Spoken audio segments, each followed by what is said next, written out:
श्री परमात्मने नमः। प्रिय मित्रों, मैं डॉक्टर कृष्णपाल त्रिपाठी आप सबका हार्दिक स्वागत करता हूँ। आज मैं आप लोगों के समक्ष अत्यंत प्रसिद्ध पर्व के संदर्भ में चर्चा करना चाहता हूँ। उस पर्व का नाम है करक चतुर्थी, जिसे देहात में करवा चौथ के नाम से जाना जाता है।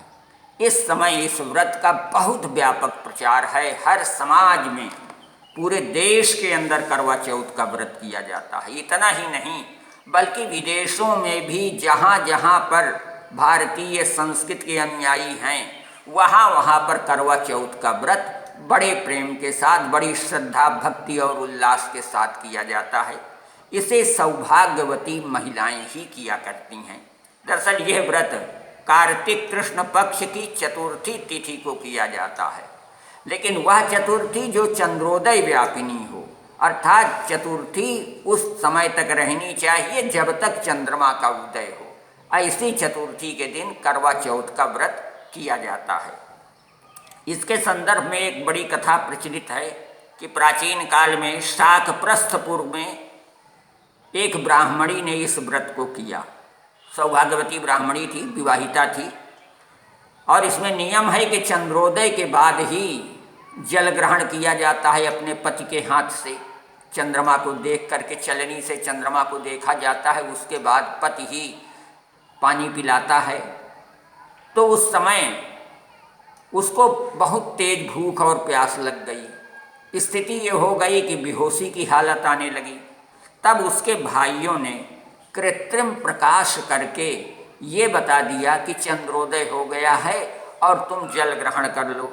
उस ब्राह्मणी ने बिना चंद्रोदय हुए ही अपने भाइयों के कृत्रिम प्रकाश को देख करके अनजाने में ही पानी पी लिया।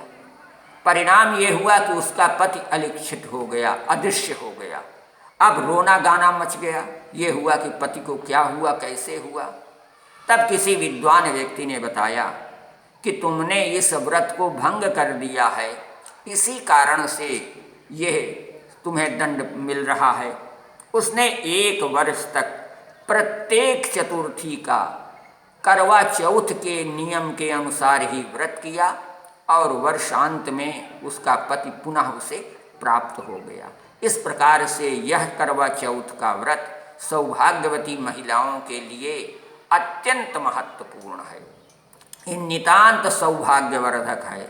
इस व्रत को कर लेने से अखंड सौभाग्य की प्राप्ति होती है, इसमें कोई संदेह नहीं है।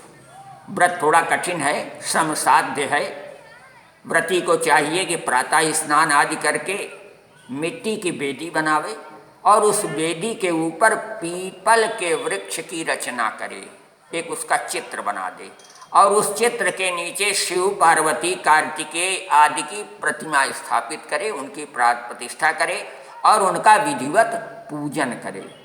जब चंद्रोदय हो जाए तो चंद्रमा का पूजन करे और उन्हें चंद्रार्घ्य प्रदान करे।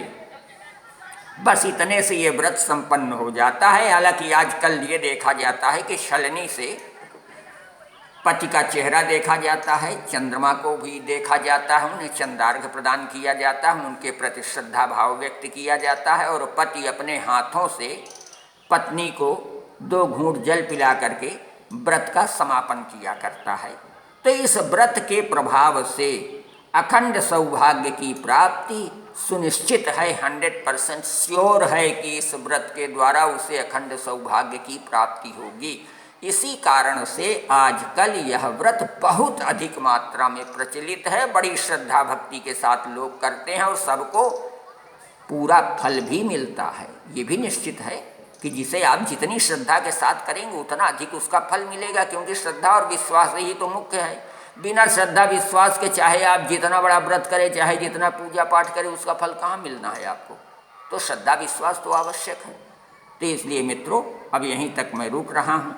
हाँ, इतना ज़रूर आपसे निवेदन करूँगा कि यदि ये बातें आपको अच्छी लग रही हों तो आप YouTube में अंग्रेजी में डॉक्टर कृष्णपाल त्रिपाठी सर्च कीजिए, मेरे वीडियो देखिए और वहीं मोबाइल में दाहिनी ओर आपको सब्सक्राइब लिखा मिलेगा।